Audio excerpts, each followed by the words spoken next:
Good evening, everybody. Welcome to this session to present some information about the changes, the structure, the opportunities that are available in IEEE to submit to have submitted the nomination for the fellow grade. It is a great pleasure to introduce you Don Tan, who is the chair of the IEEE Fellow Committee, which is the committee managing this process. As you know, the fellow grade is the highest grade in IEEE, and is not possible to apply for the elevation, but people who deserve this recognition can be nominated, and there is an evaluation process which look in the details to the achievement, to the impact, and many other aspects that Don will remind us, so that I hope that this will be very useful to you, to the people who you may want to nominate, and or for people who later may want to nominate you, since this presentation will be recorded and will be made available as soon as possible on the web of the region. We will send an announcement about this. I do not want to take more time, so I leave the floor to Don Tan, and I really appreciate your help in better understanding the process. There are many more opportunities to be successful in submitting the nominations. Thank you. Please. Okay, thank you very much, Vin, for the opportunity and also the entire Regionate committee. So it is actually my great pleasure to present this information session, so we can get more people looking into the perspective of being nominated. So so let me just get right down to it. So I actually did a similar presentation in the Section Congress in Ottawa in August. So this is actually based on that presentation with some enhancements afterwards. So I organized this talk. It's into basically we're going to talk about a little bit about the statistics, and then we're trying to answer how do you really judging yourself. So that's one of the key questions that we usually get. So whether I have a chance to be considered. And then we'll talk about the importance of your nomination package, particularly to the references and the endorsement letters, what kind of specific roles each one of them play, there's some guidelines on the selection process and the improvements. And then we quickly can introduce those online resources available from IEEE website. So I don't have to talk too much about myself, and I'm actually a long-time volunteer for IEEE, currently serving as the fellow committee chair. And then also I, is the served all the way to executive level at my employee not program in space systems. So that's the first important thing is that the IEEE fellow, as Vin mentioned a little while ago, is a grade. Even though many times, excuse me, many times people seems to consider it an on award, but realistically, it's actually a grade. So you need to bear that in mind. So what? So it's a grade. So this actually defined in the IEEE bylaw. So defines its qualification. As emphasized in this portion is that the qualification, if you want to summarize in a single word sentence, is basically has produced a significant impact to society at large. Here we added one word at large to emphasize the fact it's not a society to your particular technical societies, then it should be society at large. So that's then we'll see there's some implications later, because then for society impact, you need not just for instance, not just publication, even though it's one of the important criteria, but also not just participation. We want to see the impact to the society at large. The qualification, overall speaking, is basically 10-year professional life, um, with some significant achievements in your particular field. The 10 years does not include your graduate studies if you pursue the graduate studies. So relative to, for those who are senior members, so that's the one difference. So we are working with the board and the tab. We probably put those words precisely into the bylaw description soon. So the same thing, just I mentioned the 10-year professional life, but for the same requirements for senior members. But however, the senior members, you can count your graduate studies. So that's basically the difference. For fellows, the graduate studies time you spend at school, usually it does not count. So you have to basically independent on yourself for 10 years. So if you are not pursued any graduate study, that's fine. That's just a moment from your start working. So then the 10 years is pretty easy to meet if you start working early. So the brief history, and then also give you some flavors of the fellow program. So the IEEE, which is one of the two predecessors, started a fellow program in 1912. IRE followed in 1914, and then in AIEE made it from 4 members, and then ARE then basically a directive BOD, Board of Directors invitation only. Then IRE began to citation in 1942. Then AIE followed the publication of fellows, basically promote its prestige. Then 1952, then AIE start to publish citations. And then as we all know, in 1963, AIE and IRE combined to form the IEEE as we know today. So all those significant features basically retained. So as we mentioned, IEEE fellow cannot be applied to. You need to be nominated by another fellow or somebody else in this field.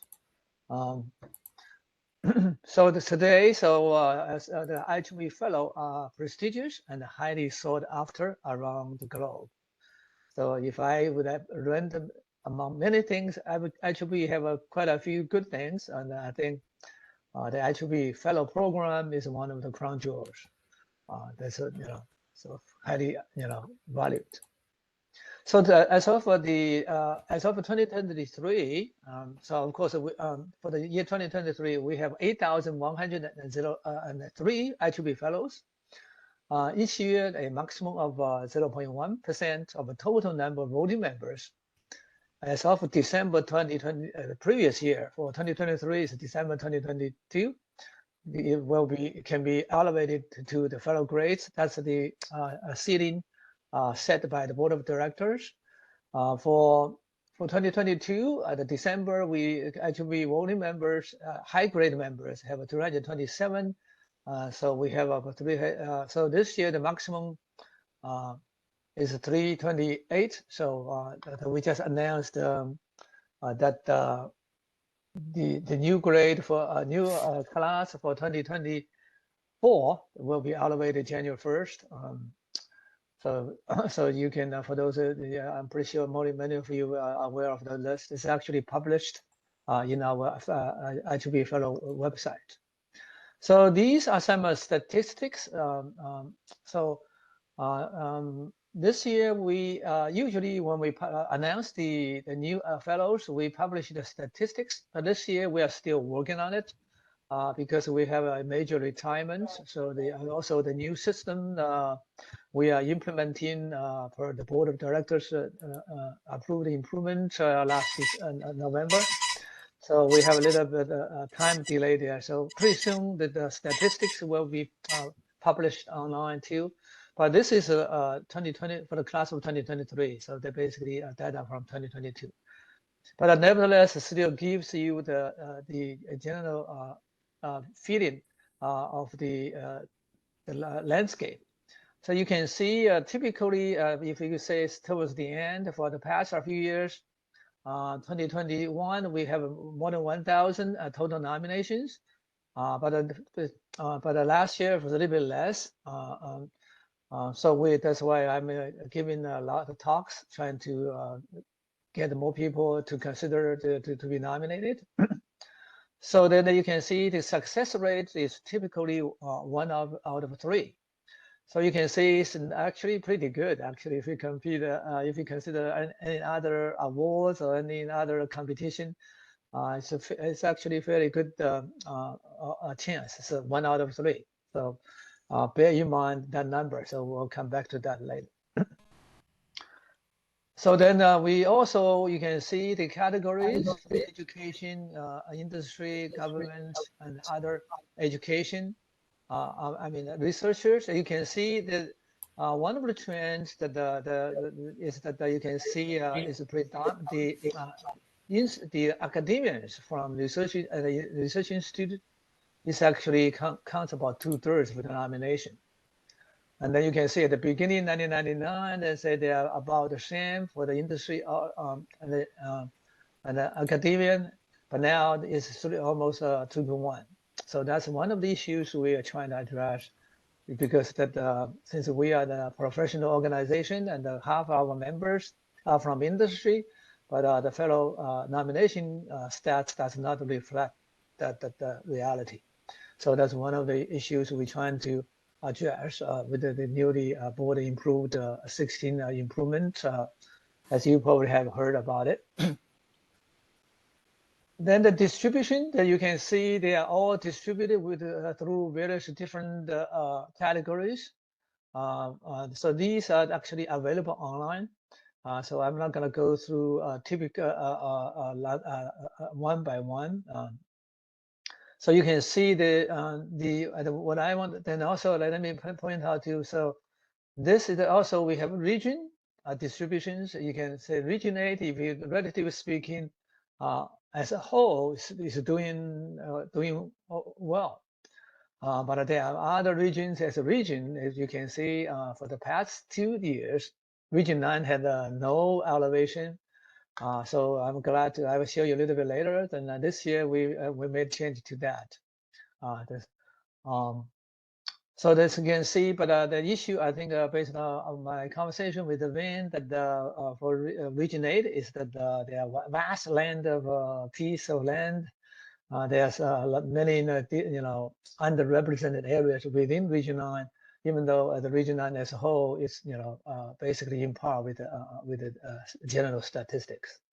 So that's why we're doing this seminar. Hopefully we can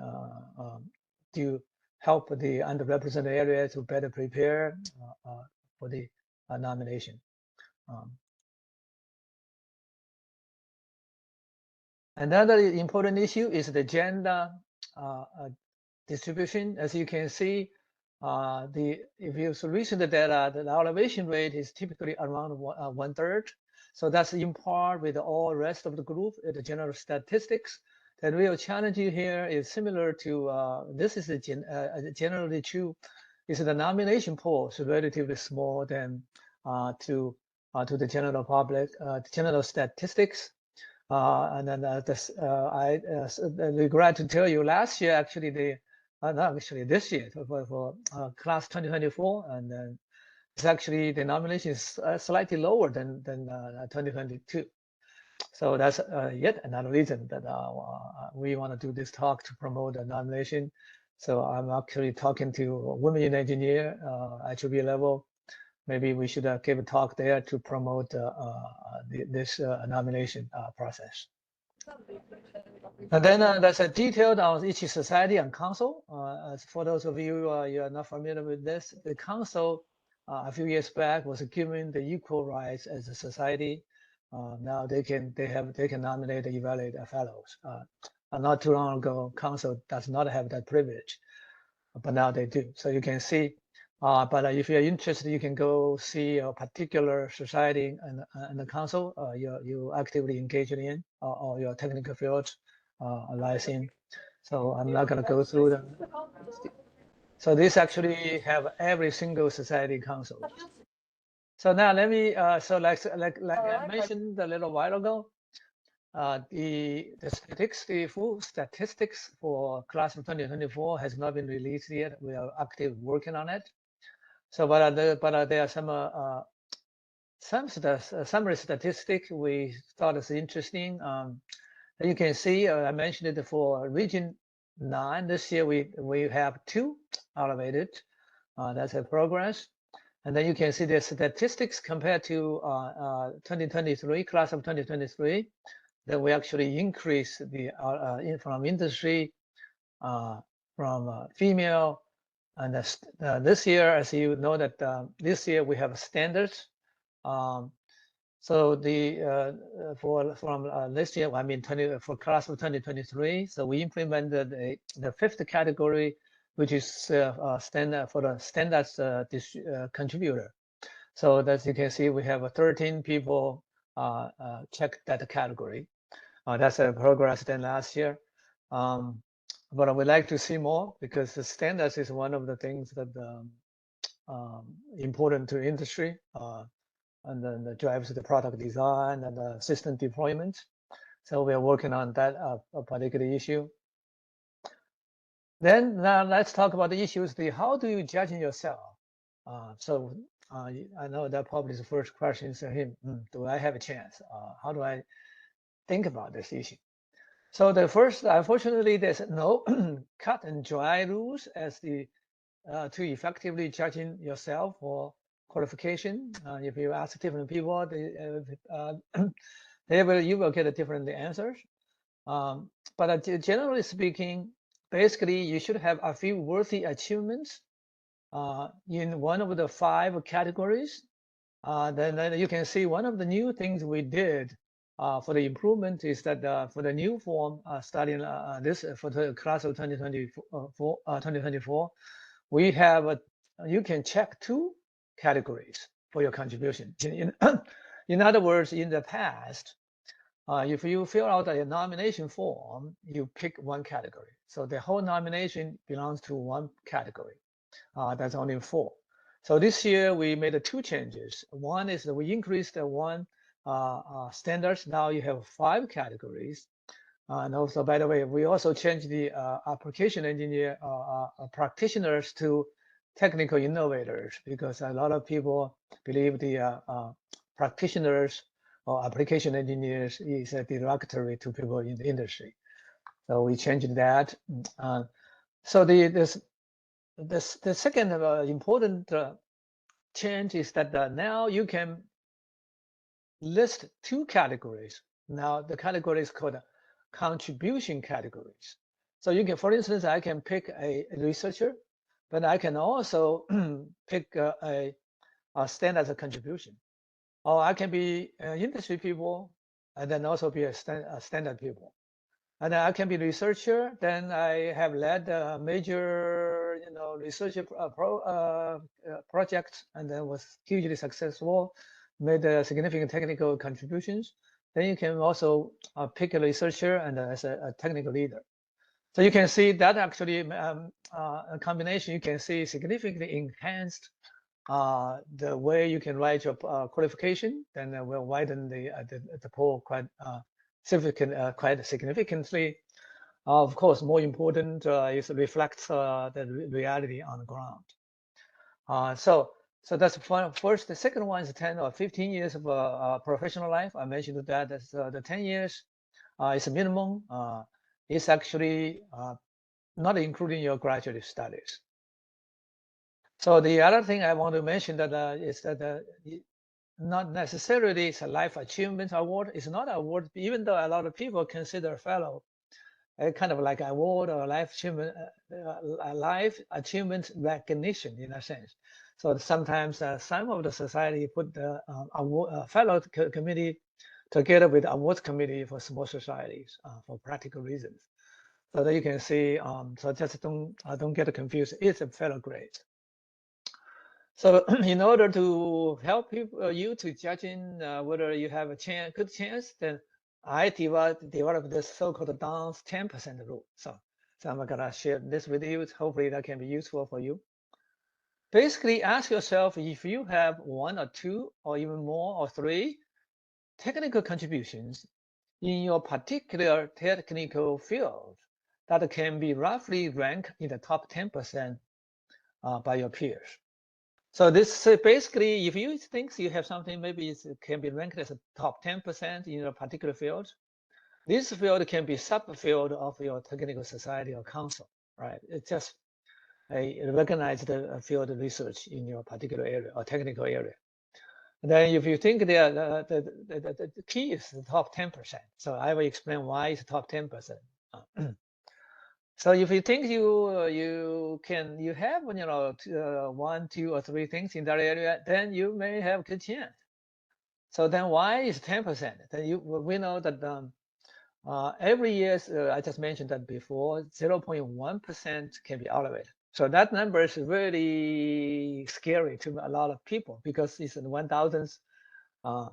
That's really few, right? But actually, so this actually you should consider them 10%. So the reason is that here's my rationale, the way I think about this. Hopefully can be helpful. So 0.1% a year times 30 years, that's 3%. So because typically a professional life is about 30 years, just it's a round number or a rough number. And then we just mentioned that a little while ago, so the elevation rate is 3 to 1. So remember I asked you to keep that in mind. So now then that gives you to 9. And that just, okay, so easy to remember, just, okay, let's use 10% as a rule of thumb.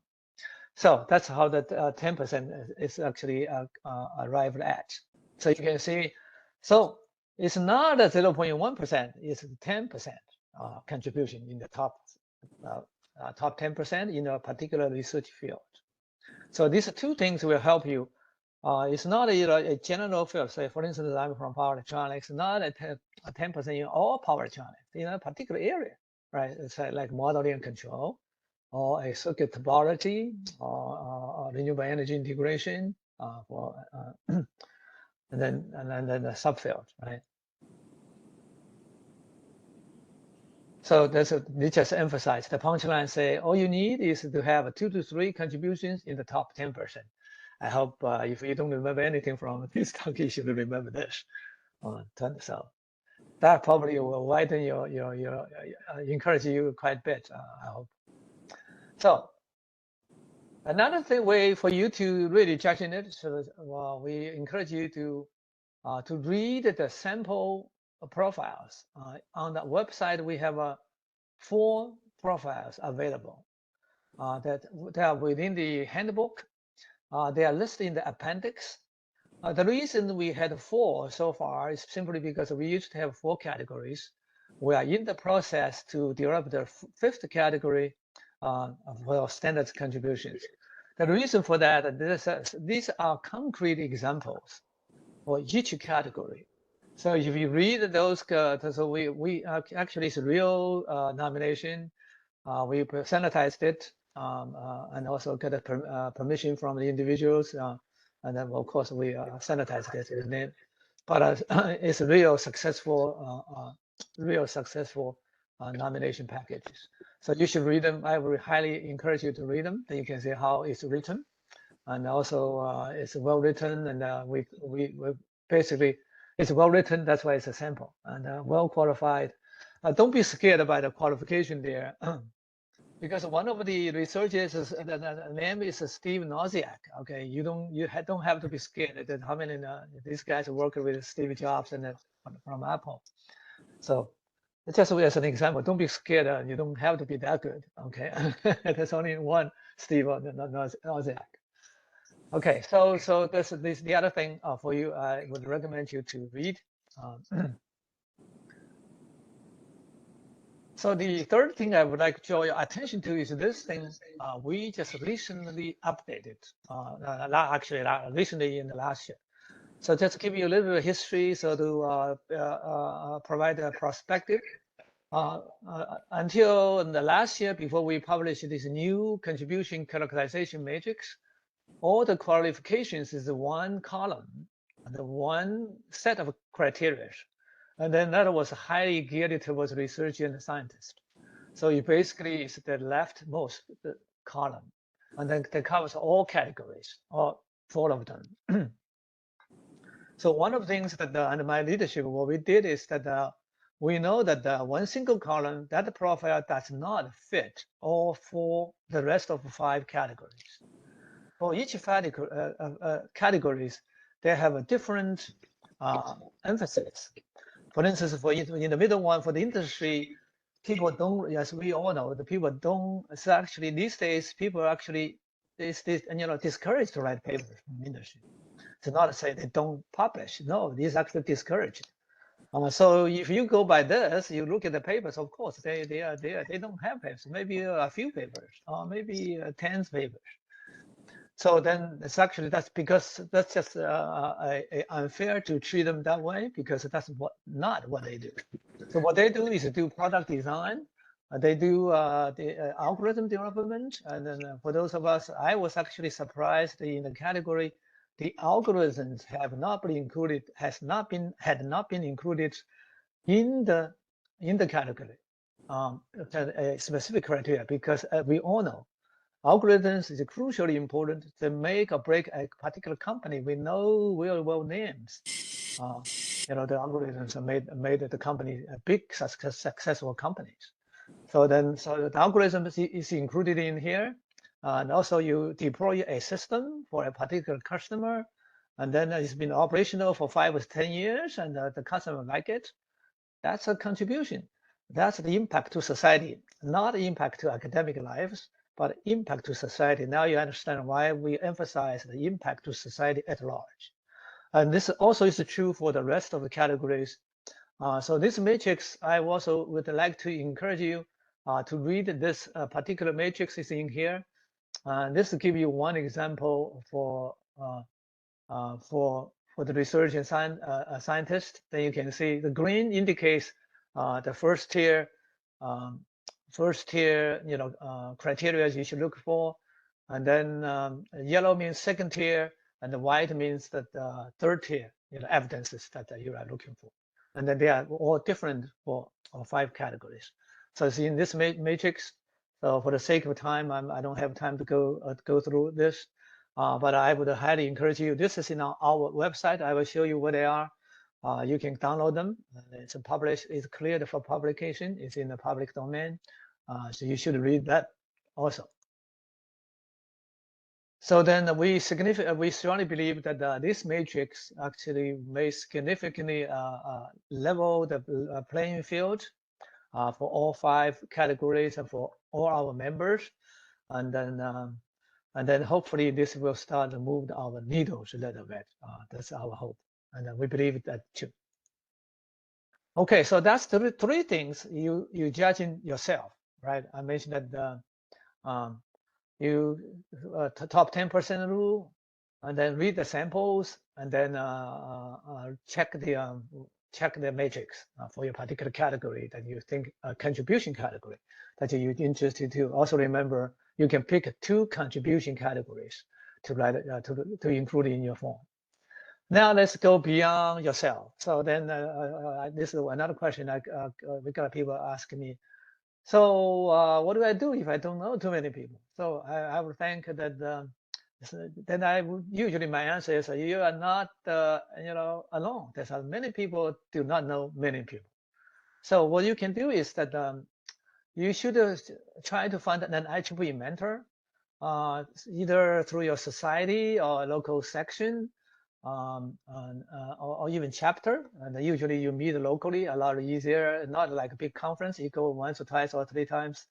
You meet them once or twice, 3 times. but locally you probably have more frequent and also more intimate settings. You can see if you can find a mentor locally. Then you can this particular person can share his or her knowledge about IEEE and also her experience, his or her experience. And also important is that it can be a sounding board for your thoughts. Say, hey, I'm thinking about this. What do you think? That kind of stuff. That conversation can really help you. And even better, if you know somebody so well, they are willing to serve as your sponsor. That's even better. A sponsor that goes one step beyond a mentor, as you all know. They would actually advocate for you. They would say, hey, so and so, and he's so good, and he did this great work and for us, and blah blah blah, right? And there can be a sponsor, directly advocate for you on your behalf. That's even better. So one thing, but I like to caution you is that since I'm in a functional manager in a work, see is that we know that the mentor or the sponsor relationship cannot be forced, and you should form and develop them naturally. So that's one thing for you to form that relationship. In other words, you cannot be abruptly established. I would encourage you to build that relationship over time, and then I'm pretty sure you already have those relationships. You just have to further evolve them, become a mentor or even a sponsor. So the best way to get in this relationship is actually for you to, if you are not you have not joined any societies, you should join one or more technical societies and get to know people and better. So IEEE is a volunteer organization. You should get involved with IEEE and by simple work with the local chapter, for instance, or conference workshops. Then you can get to know people. So that would suggestion. Now that now let's move on. Talk about the importance of nomination package. So as we all know, this is one document you have to write to help your nominator to prepare.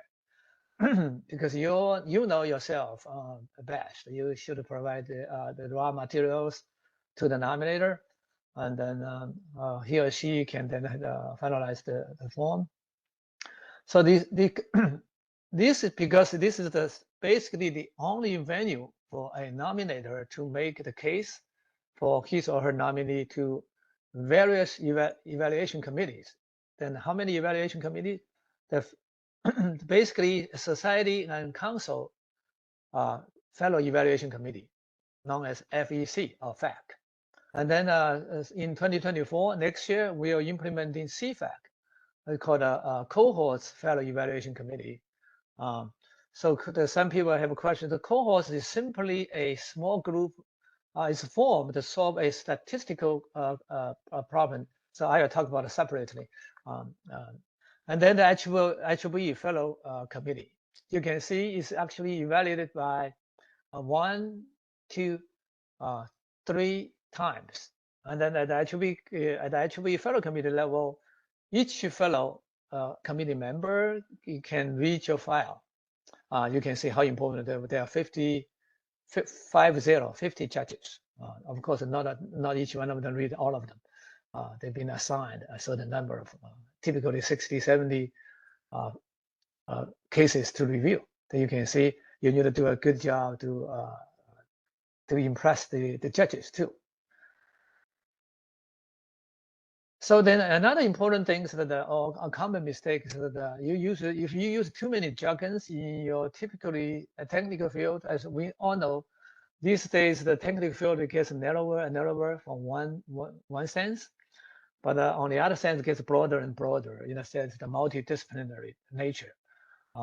So you need the nomination needs to be written in such a way so non-experts can easily understand what your contributions are. They don't have to understand your technical details.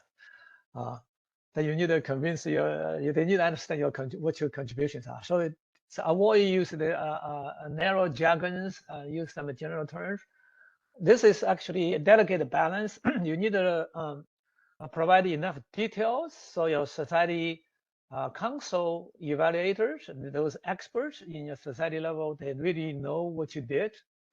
But on the other hand, it needs to be generically enough that people not in your particular field can understand your contributions. They don't have to understand the technical details, understand the contributions. Yeah, and, so let me say one word. Then there's some confusion, and also in the channel of communication.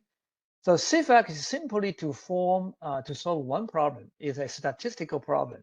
So the problem is that because you probably heard me talking about one of the challenges for the federal committee at IEEE level is that to balance the needs of larger societies and the small societies.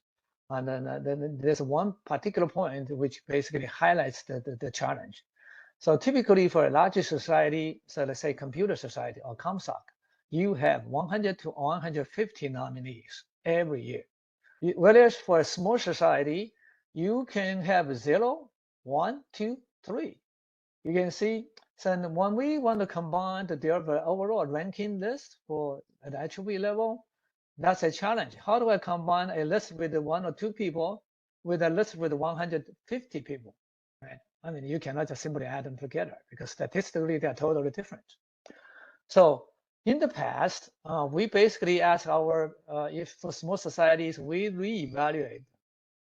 So for this improvement, we asked your small societies and councils with relatively small nominations, so less than 15, we combine them to form a nomination called a cohort. And then the simple task for that cohort within division is simply to combine those similar small-sized pools together and have an overall ranking, and then send that to us.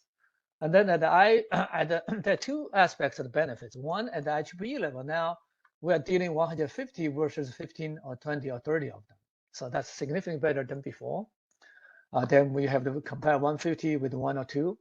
And then another one is that at the society and the council level, the CFAC is actually at the division level. Usually people know each other because we have a division director structure there. And then each society gets to see how they ranked within the CFAC before they submit to us. So that's a significant improvement than before. Each society don't see how that's combined because it's done at the federal committee level. And then the federal committee level, as you all know, the whole process is proprietary and confidential. You cannot talk about it beyond outside the committee. So now you at least know within the CFAC where you stand. So that's significant improvement and more power to the society and council. So I just want to explain that since taking this opportunity. So a well-written nomination form includes 3 fundamental aspects: the individual contributions to the field, basically your contributions, the impact of these contributions, and then you of course you have to provide verifiable evidence to support the contribution. This actually is pretty generic for all awards related activities or recognition awards and recognition related activities. So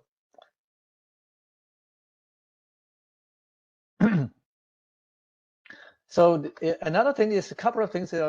We see a lot of nominations. You have to it has to be written concisely, and then do not use excessive superlatives. For instance, we'll say this is outstanding, extremely important, outstanding contribution, just basically adjectives on top of adjectives. So that's actually not going to help. So you just need, outstanding, just outstanding. All right. Then that's already strong words. So actually, if overly, overly excessive superlatives actually turns people off. That's what so just a cautionary word when you draft your nomination package. Okay, let's now talk about the importance of reference and endorsements letters and the roles they play. So for each nominee, you can have up to 5 references, and then the reference has to be written by 5 fellows, because this is simply to judge if you qualify to be a HB fellow. So this has to be judged by HB fellow. And then so that you can see this, some people here, I would like to encourage you to get all five of them submitted, because sometimes you see people with 3, minimum is 3, but I would encourage you to get 5 of them filled. The reason is simply being an overwhelming majority have, all 5 of them filled up. So which means you need to start with the 6 or 7 people to make sure someone cannot do that at last minute, either illness or family matters or whatever. So you need to have some margin. So then also you have to be this 5 reference is highly influential for the Society and Council Fellow Evaluation Committee, FACS, and also for CFACS. And also our judges at the fellow committee level, we read them too. So this is very important. And then you should, the reference should be focused on specific contributions listed in the nomination, and then provide specifics on how nominees' contributions have impacted the society at large. So that we mentioned that before. And then so I don't want to repeat that. So you can go online to see the effective reference and the endorsement. And there are some genetic stuff useful, even though the process has been updated. But the gist of this, the thinking of there is basically still applicable. And then another thing is for the endorsements letter. So this is a significant difference, and then I would encourage you to take advantage of this vehicle can provide for your nomination. So you can have to maximum of 3 endorsements letters. So who writes the endorsement? Basically, the person with the first-hand knowledge about the nominee's contributions can submit an endorsement letter, regardless for HB membership or grade. So this particularly, for instance, you did a great job with, say, one of the government agencies in your country, and then the project manager that you report to on the agency is the perfect candidate to write a letter to endorsement for your contribution, because they work with you, they know your contribution, they know how good you are, and then but they may not be even HB member. Hopefully, most of them are HB member, but they may not necessarily to be a fellow. So this opens that door for you to get that. More specifically, there are 3 cases I'd like to mention for some special cases. One is that I just mentioned this. The other one is that if you work for a company, right, and some of the stuff you did may be highly proprietary, but as time goes by, so maybe 3 or 5 years later, then that may be less so, but it's still proprietary. So in this case, you can write that for your contribution, and then the best thing for the best person to write this one may be somebody within your company. Maybe your boss or boss's boss or whoever, or a project manager. So this is one exception or departure from the reference. Remember, the reference we prefer not to be written by people from the same institution or same department, because people then will be conceived as a conflict of interest. So we will be better off not to use any reference within your department or your hopefully not even in your institute. But for the companies here, this actually is one exception.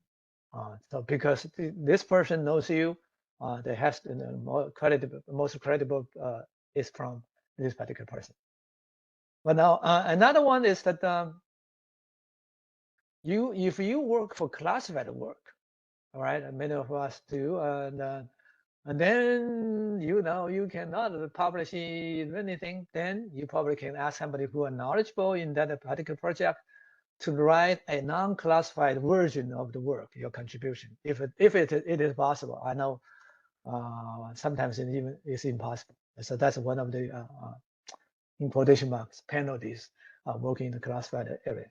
You just can't do that. But mostly they can do a non-classified version for you. So this then can be somebody who knows this thing. Then they don't have to actually be actually a member, or they don't have to be even a fellow grade. So anybody can write that. So that's another important aspect.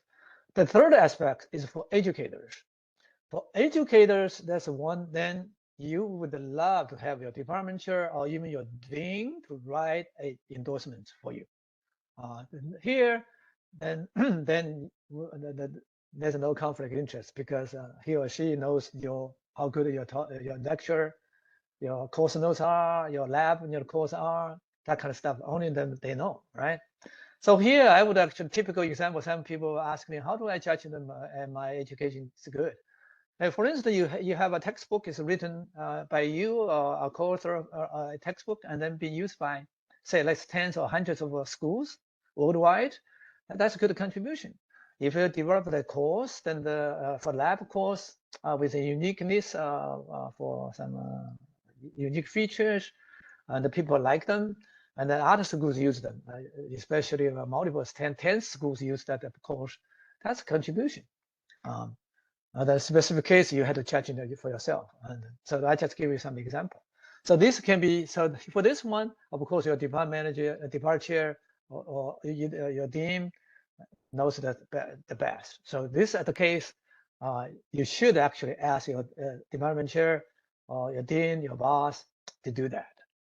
So you can see the reference letters and the endorsements, they're all important and they play different rules. So just one last word that if you can, you should fill all 5 reference letters or 3 endorsement letters. Simply because majority of people just simply do that. Right? Just your competition. If you, even though our minimum requirements, you do not have to include the endorsement letter. It's optional. And then for the reference, it's minimum is 3. Okay. Then somehow, yeah, if I can say this, if they're equal, and then you probably will be dropped off because the other guy has 5 references and then the 3 endorsement letters. Then people will simply because, oh, yeah, they got a lot more endorsements. So just because this is something you can do, so we can do as an individual, right? You just work harder. Then we all know how to work hard, right? So that would be my suggestion. And then there's 3 ways. Then another question I gotta ask is, how do you find the reference writers? Then I say, search IEEE Fellow directory online. It's on our Fellow website. You have those. You can just search them, and then they get names and a contact. Ask your chapter, society, or even adjacent societies for help. So join the Society of Council if not already. I mentioned that a little while ago. Yeah, you should be join the Society and Council minimum. Because you have to join the Society Council because they are evaluated. Each nominee is evaluated by Society and Council. They are not evaluated by your section or chapter. It's evaluated by Society and Council. So you have to belong to one society, at least minimum, or council.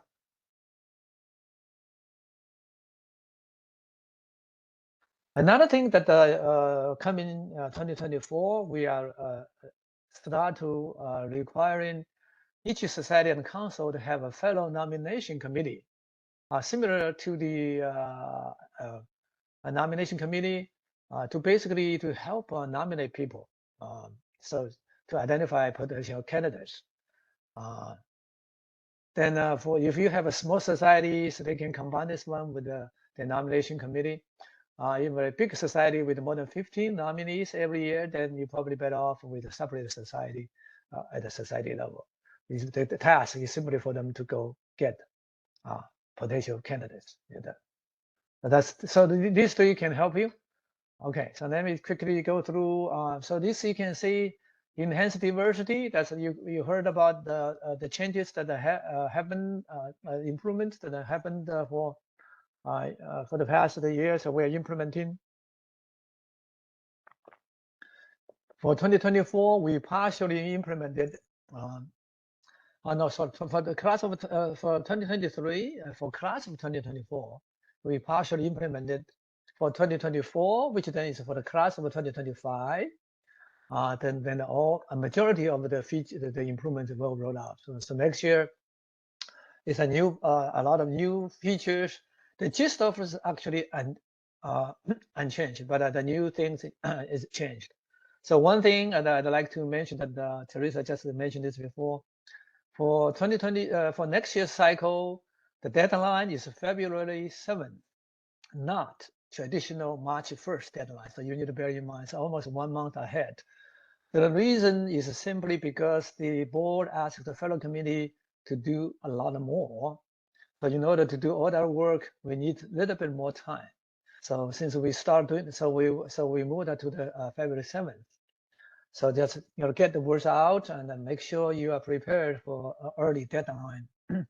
And hopefully we'll get used to it once we get into 1 or 2 or 3 years practice. And then once we gain more experience, efficiency, if we can, we may roll back 1 week on. So, but that's the desire. But for next year and the year after is February 7th.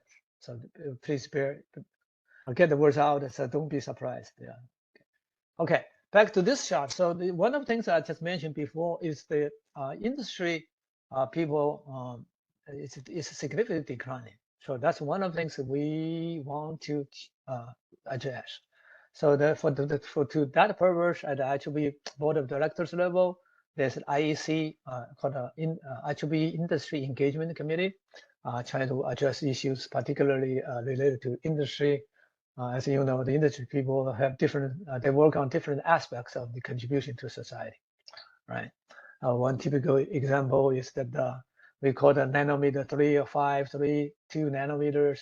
The competition all in the processes is under the name of yields. So they're all process related. So that's the typical example. So now I mentioned that before, if you go to IEEE, the fellow website, then you will see the tile like this. Then all the informations are here, including society and the fellow committee evaluation and all the documentations. Then if you click them, you can see the statistics published in here. Then they're all online. So, but of course this is actually old chart. If you go there, you will see this year's 2024 class of 2024 is published there already. The new statistics will be provided soon. And then specifically for the IEEE Fellow Committee, there are quite a few documents. You can see Fellow Committee governance, and then we publish guides for the nominators, for the endorsers, and then for the Society Council evaluation committees. And then for the governance, the IEEE bylaw, fellow operations manual, then we have our handbook, the forms they're published already, and then the handbooks. Okay, so let me give you. There are actually even more. These are all available statistics for. We'll update them soon for the class of 2024. But I think that generally speaking, the statistics does not change too much. If you look at it, you can get a general flavor. So we are, as we mentioned, we are in the process to updating, implementing the board approved the improvements. So there are some updates happening already. The forms been updated, and then we also published FAQ for the latest equipment, but not latest improvements, because there's a lot of confusion. We are implementing them. Actually, we are learning them too, because as we implement them, because they're all new. For instance, the oversight capability, the oversight authority for the fellow committee to oversee the society and council fellow committee is brand new. We've never done this. Usually, in the past, all society and council runs their own thing. So how do we do that? So that's a challenge to us. So we are learning that process. implement those. So we ask your patients when to go with us, provide your feedback. We are open to any suggestion and criticism, problems you experience. Let us know. We're interested. So, and then also this document's been updated, new, and then this for the operation menu. The contribution matrix I just mentioned a little while ago is in here, right? So you can go download it. And then I mentioned that there's a new category for your contribution category. It's called standards contributions. We are in the process of working that. In the meantime, I'd like to point you to the standards, association board. They have actually, this is the screenshot I got. You can see the resources. They actually have a lot of details on how do you write, how you would actually write a standard-based nomination for fellow. Then so before we officially adopt or enhance the version of this one, you can read this. They actually pretty much it's on the public domain. So you can. I would encourage you, if you consider standards contribution, I would encourage you to go with that website also. With that, I think Vin, that's conclude my presentation. So for just under 1 hour. Okay, so that's planned. So I'll be glad to answer any questions. Thank you. Thank you, Don. I really appreciate this presentation and your help in better understanding the process. So if there is any question, just let me see. Okay. Now the attendees are allowed to unmute if there is any question for Don. Please, Ifang. Yes, hi, thank you. Thank you very much, Don, for the very insightful talk, and I learned a lot. I have two quick questions. First, regarding the reference letters, you need to have 5. Do they need to be in the same field like as me, or can be anyone within, the IEEE fields? Yeah, it doesn't. If your particular technical contribution, spreads over multiple disciplines, that's fine. You can have those. I know that. I mean, I mentioned that before. The new technologies is increasingly cross-cutting, right? So then you probably have multiple fields. Yeah, that's fine. Thank you. Then the second question is related to my society. I see there were 22 nominations, but it was only like 18%. It's the Geoscience and Remote Sensing Society. It's relatively small. It's the 18% is much lower than the average. I was wondering what are the reasons for this? Well, we don't. Okay, so I cannot answer the question because IEEE policy do not allow us to address specific case. But generally speaking, we do not watch the quotas. We don't have a quota system, even though there's a cap by the board of directors for 0.1%. That's a cap, but we don't sub-allocate to any particular group, society. Well, I would say I would say I should not talk about it. If you are interested, maybe we can have a conversation offline with your society president or fellow committee. Usually, it basically has to do with the quality of your nomination and nomination forms. Sometimes you will be surprised at how bad a nomination can be. I saw some nominations. I was just totally surprised. But such an important recognition, I think people just probably don't know how to write a good one. So that's another reason, actually, I've been doing all these talks, trying to get people to pay attention and to the issue, to have a good, well-written package, because that's the only information for your whole professional life up to the point that you submit it to be considered by, let's say, maybe 100 people overall for the entire process. we have 50 plus at the fellow committee, your society, and the CFAC. It's probably less than 100 people. It's just roughly. You can see you have to write it really good, write it, and then so people can understand your contribution. Thank you very much. Okay. Thank you. And there is a question in the question and answer section. I will read it. Can you please allow the Women in Engineering Affinity Group to put forward nominations, as this would help the number of women applying? Perhaps you could consider this improvement for the next year. That issue needs to be discussed. Yeah, we have a similar request from Standards Association. So that issue is, I must say, let me be frank, it's complicated.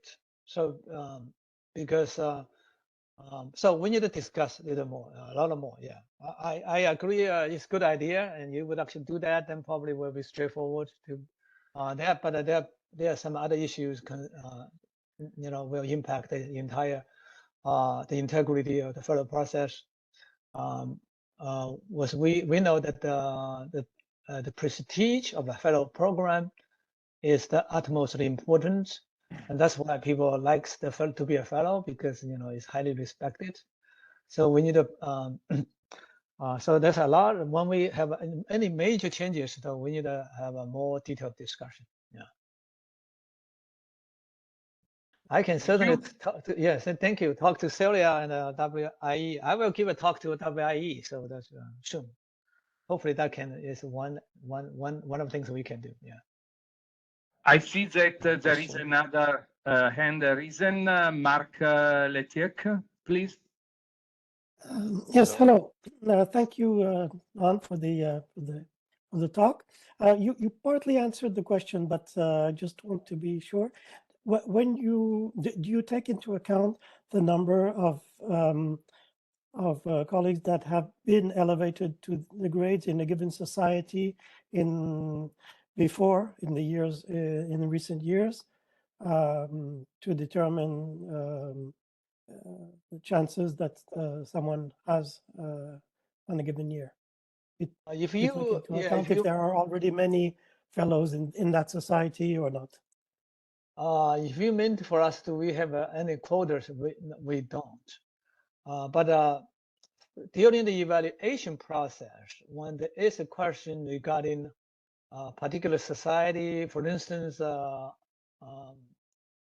each society, how well each society ranks, each society ranks their own candidates differently. So then that's the one time we actually look at the society statistics. So one of the improvements for this year is that the society raw scores will be available for the fellow committee to review. So that's actually in the past, the society raw scores is not actually forwarded to that fellow committee. So for some cases, we don't really know the detailed argument for or against a particular individual. So back to your question, overall, as a quota is concerned, we do not do that. We don't. Thank you. Thank you. Another question from the chat. It is good to provide the feedback on the submitted application, as right now there is no mechanism how we can improve it. True. I certainly agree with you. The problem is this: it's a practical problem for us, because we have 1,000, typically speaking, 1,000 nominees. Then 2/3 of them don't get elevated, as we mentioned. 1 out of 3 to be successful.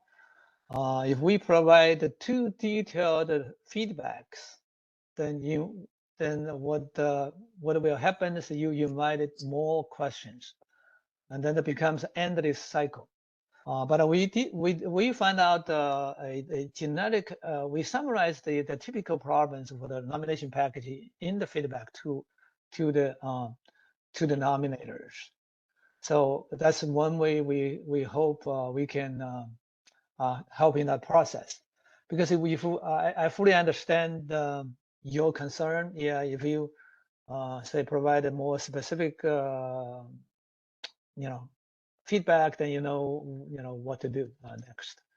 But they say as whole, then that some people will dispute your assertions. Oh, this, for instance, if I say you need to add this, enhance this, and then some say, oh, this you don't understand my contribution, and blah blah blah. Just you can see how that can go.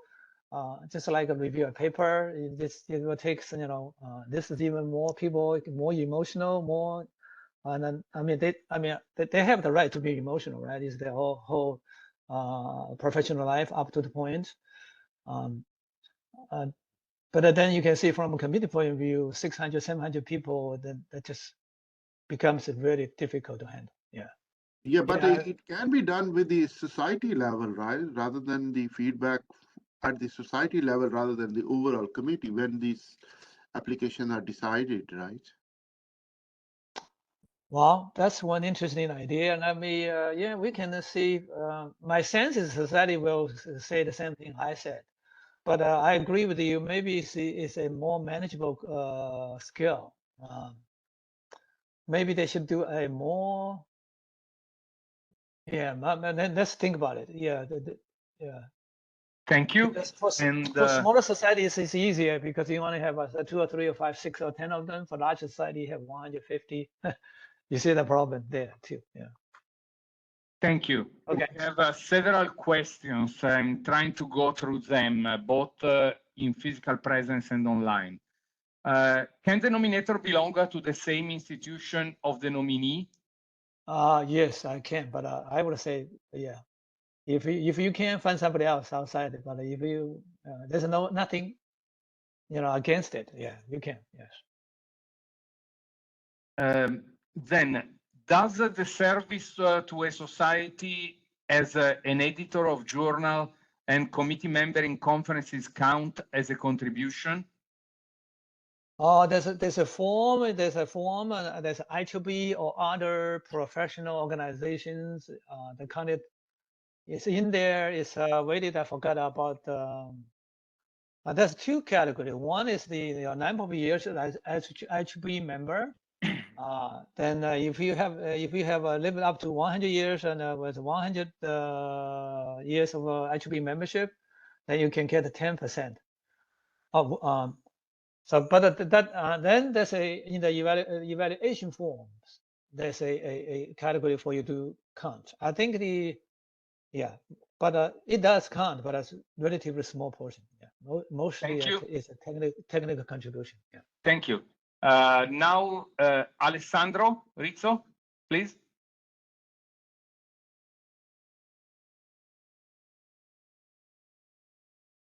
You need to unmute. Yes, just out of curiosity, I recall I read somewhere that there was a communication just suggesting that you could resubmit right the year after, or you should wait like a couple of years before resubmitting. Is that true? Is my memory working well? Because I was not approved as a fellow, but I didn't receive any communication in this regard. Okay, you should. Okay, so for first one, the communication, everybody should get a communication nominators for each one of you nominated. They send out from fellows at IEEE.com. So I would suggest you to check your spam box. Maybe they went down to your spam box. We sent staff told me that we sent out that everybody should have received one. I checked and double checked, nothing. Yeah. Oh, okay. So let me know if you check with your nominator too. If you don't, let me know. Then I'll check that out for you. Okay. No, answer your question is that goes back to, remember, I emphasized that at the beginning of the talk, this is a grade. So you are a paying member, so you actually entitled to however many times you want to submit your nomination. But however, if you, I would leave that to your own judgment. So technically, there's no mechanism say you cannot submit after you submit a number of years, then you should stop. Not like some of the awards and attribute awards, if you consider for a number of years and then you should stop. And some other associations, so like National Academy, they have some limits on how many times you can be considered. But we don't have that limit. Yeah, we don't. So that's a good question. Thank you. Thank you. Gert Jetveld, please. Yeah, thanks again also for the nice presentation. My question is, what can you do yourself? And what you mentioned, like preparing or getting the references and getting the endorsements letter. So what is things you should do yourself as a possible nominee? And what is left for the nominator? Oh, I think you should you should provide, for instance, you should write your contributions concisely, like, you know, help, because you know yourself, you know what you did, right? Best. Exactly. Yeah. Then you should draft them and then send the raw materials to the nominator. And then you should help the nominators with the, you know, potential people for he or her to reach out to for potential endorsement or reference writing. Of course, you don't want to constrain that particular person to say, hey, this is what I think can write for me, but it's a suggestion. Yeah. So to help the nominator in writing, and also it is the nominator to address these, say, supporting fellows in the end. Well, some of the nominated, I mean, each nominator is different. Some people say, you don't have to worry, I will find the reference for you. Okay. Yeah, some people, they say, okay, let me know what you think. Yeah, you have to, depends on the particular individual. You have to just work with that particular person. Yeah. Excellent. Thank you. Thank you. Luis Hernandez, please. Thank you. But the question is perhaps already answered. My question is that you said you need 5 fellows that provide you references, but then there is the nominator. So the nominator is a different person from those 5 references. So you need in total 6 fellows, 1 that's the nominator, and then 5 that provided the references, which can be found by the nominator or by yourself and suggested to the nominator, right? Right. Yeah, so just the good question, just a clarification. The nominator does not have to be a fellow. Ah, okay. But however, you know, if you want to increase something your, if you want to be increase your chance of success, then you're better off with a fellow. Yes. The fellow. Okay. Okay. Thanks. Thank you. Thank you. And Oliver Bartels. Yeah, thank you for the good presentation. Just one question regarding the time frame of the complete process. What can be expected, and are there, for example, questions back regarding the evidence, or is it just that you say this is all the papers in, like with the senior, and that's it? Well, technically, the nomination form together with the references, endorsements, that's all the documents we have. We don't normally go out to check other stuff, but sometimes some of the judges, they do. They go out and check the stuff. So, and also depends on, sometimes some of the nominee, some of the judges have the personal knowledge about a particular person. They can, you know, speak for or against that particular person, as you would imagine. Yeah, typically, officially, the documents is the package, but there's nothing prevent a particular judges to go, say, for instance, search Google a particular person to get more information. Okay. And the question for the time frame, what about can be expected for the whole process to go through? Approximately. What kind of time frame, from when? Yeah, from starting the nomination and providing the papers to a decision. How long it takes for you to prepare a package? No, the question is how long does the processing within the IEEE about what is your experience The as whole a process, you know, usually in the past from March 1st to October. Yeah, our annual meeting typically is in early October. That's where we decided on a list recommendations to the board of directors, and then the November meeting the board discussed. But now this year we have actually moved the deadline earlier from February 7th to early October. Then there's a different process. Then I think the society has about 45 days for them to submit their score to us, and then our yet have another 45 days. Then we have then we have to compile all the results together to formulate the list. Then we have other things to do as the committee to check the quality and the integrate the program. That's typically, yeah, I don't remember off, just on top of my brain. Just roughly, that's basically that's what happens for the process. I can, yeah, we can, maybe I should, next time I should include a time frame chart. Yeah, it's good suggestion. Yeah, tells you how we progress within the committee, from society to the fellow committee and to the final recommendation. Yeah, thank you. Thank you. And Ramzan, please. Yes, just one question. First of all, thank you very much for the nice presentation and very insight of that, how this process work. The question is regarding that one, if a person applied and he has this nomination from a different societies, but maybe not from the society where he's applying, does it affect for the IEEE fellowship nomination or not? No, it does not. Oh, okay. Yeah. Okay, thank you. But we don't. Yeah, there's a phenomenon as you probably heard about it called a society hopping. Some people just hopping from one society to another. But we all know that if you do enough times, not you, I mean, just if somebody do that enough times, that eventually will caught up with them. But in theory, if you, it's okay. There are actually people switch societies. Yes. Thank you. Tom Thompson. Yes, good afternoon. Just a quick confirmation.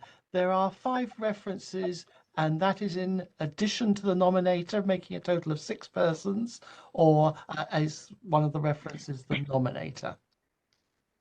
6, but the nominator in technically does not have to be a fellow, but it's up to you. If you want to enhance your chance, then you're better off with a fellow. Yeah, though I have a nominator who is a fellow, and then we need 5 references in addition to that fellow. That's correct. Thank you. Yeah, usually some people go with a heavy gun to be the nominator, as you know, as you would imagine. The catch there is the heavy gun is usually very busy. So anyway, so there's, you just need to judge in your individual cases. Okay, thank you. Thank you. There is a question from the chat. In some culture, preparing your own application to receive a recognition is perceived as being inappropriate. Oh. The current elevation procedures does not seem to take this into account. Just a comment for your consideration. Thank you. Oh yeah, I understand. Yeah, so that can be. Yeah, I think that's an interesting question. If you have any thoughts, just email me, so we can talk about it. Yeah. Thank you. Okay, I fully understand. That's a question. Yeah, that can be a problem. Yes. Bolu, please.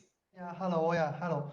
Thanks for the presentation. And so my work is cross-disciplinary and involve more than one society. So in this case, that how should I?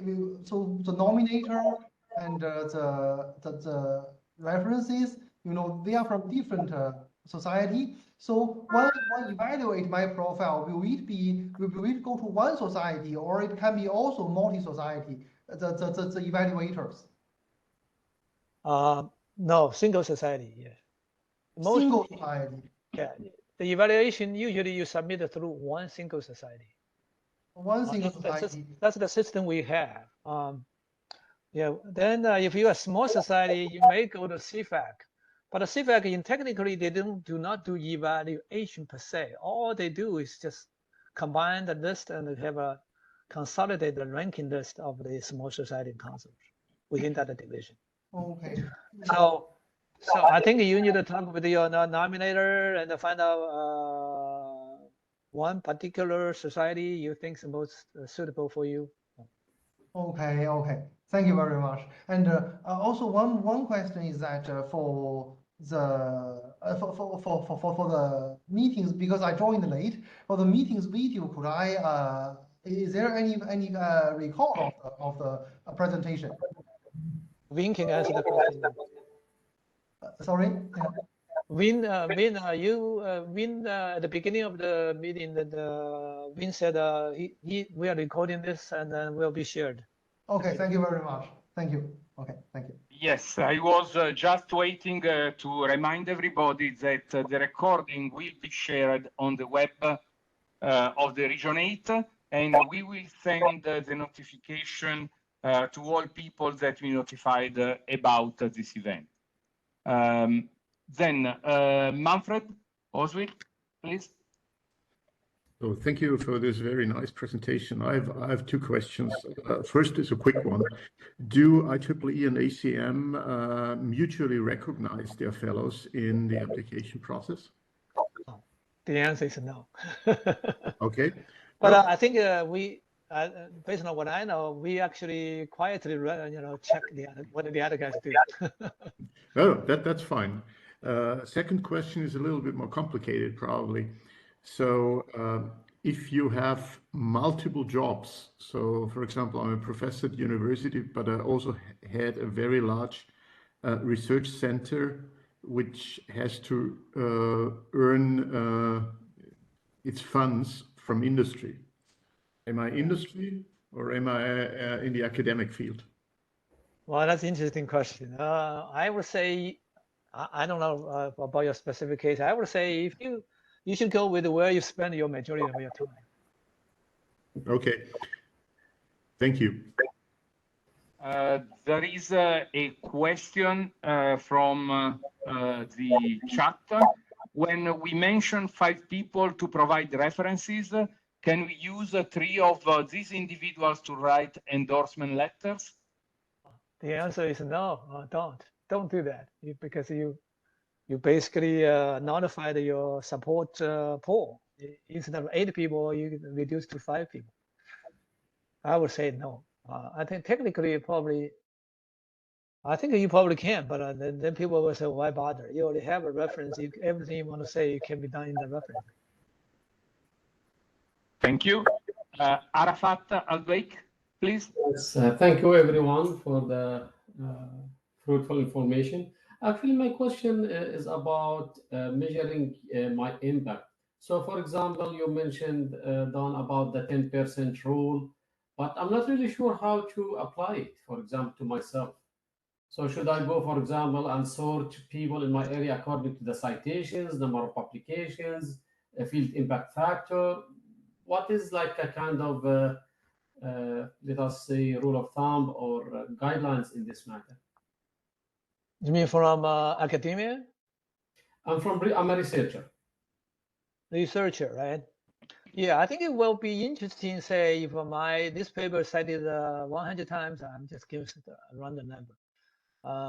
And then, but however, one really useful will be your technology be licensed to a company. That's impact to society.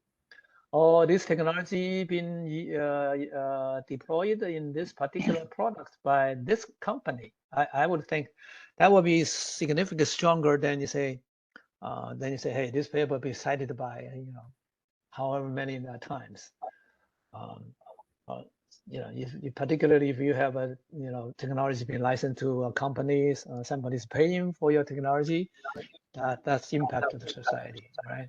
Because then if that your technology made into a system, into a product, Other than this, we just want to talk about, for example, I spent most of my life in a country that actually is not really that industrial.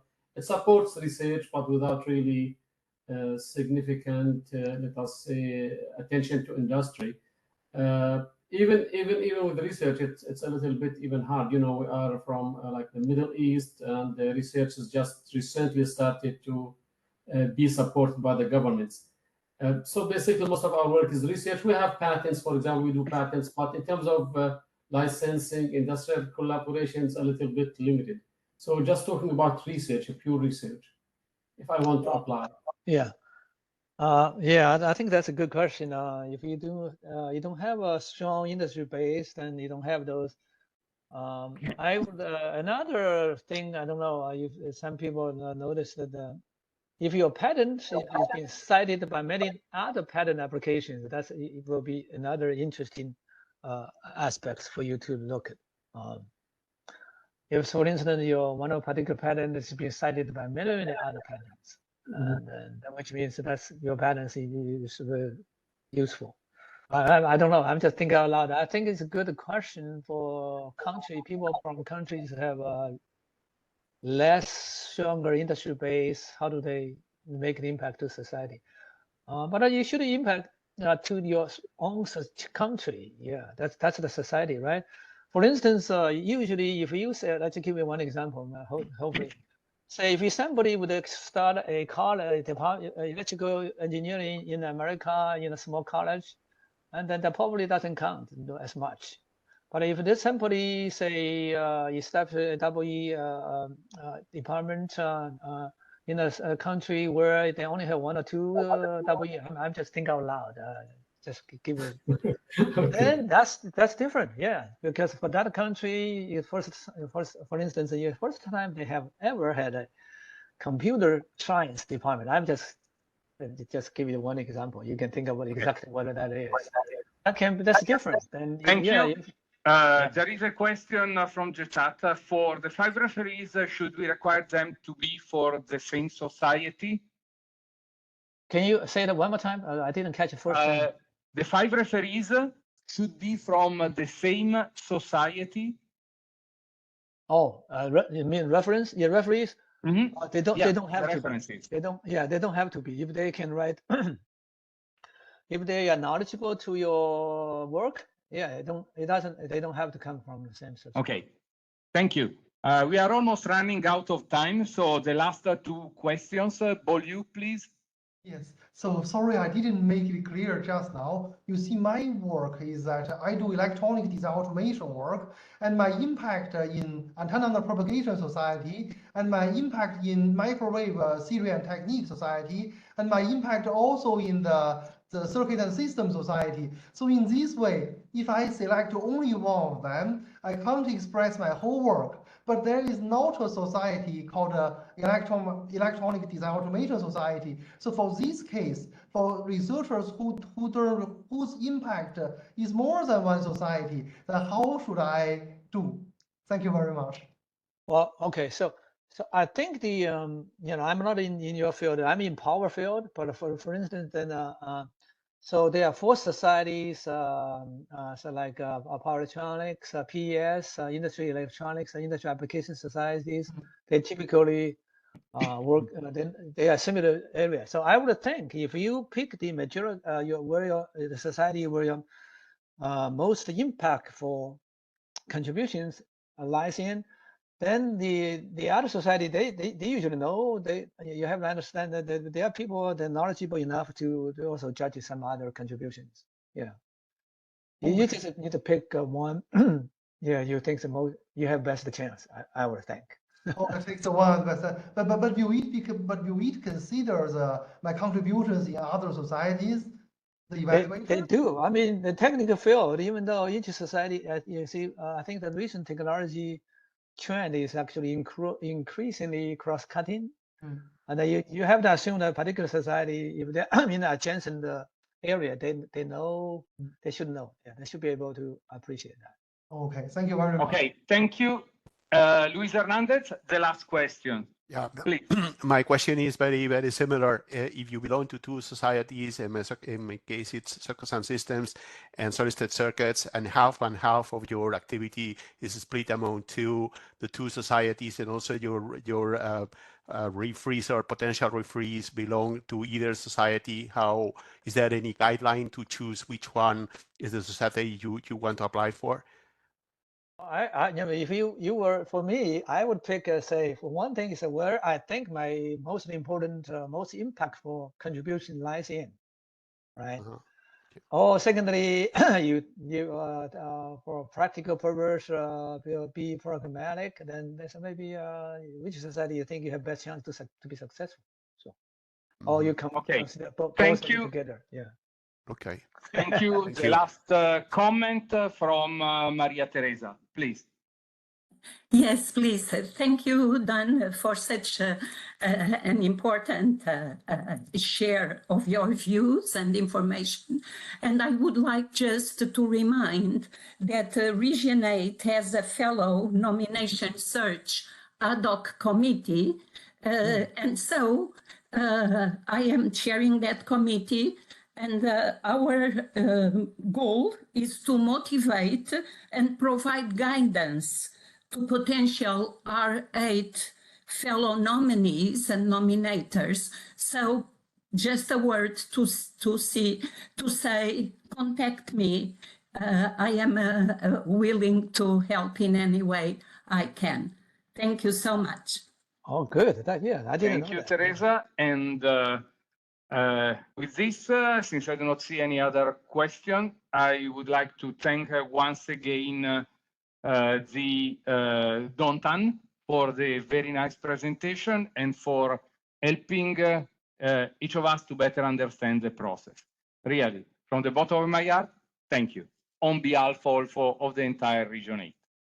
Thank you, thank you. Yeah, you guys are most engaging audience I have ever met. Thank you. Yeah, I'm glad to answer the many questions. Have a good night. Bye. Okay, good Bye, night. everybody. Bye-bye. Bye. Bye-bye. Thank you. Bye and thank you. Bye-bye. Thank you. Thank you very much. Bye-bye. Thank you. Bye-bye. Thank you.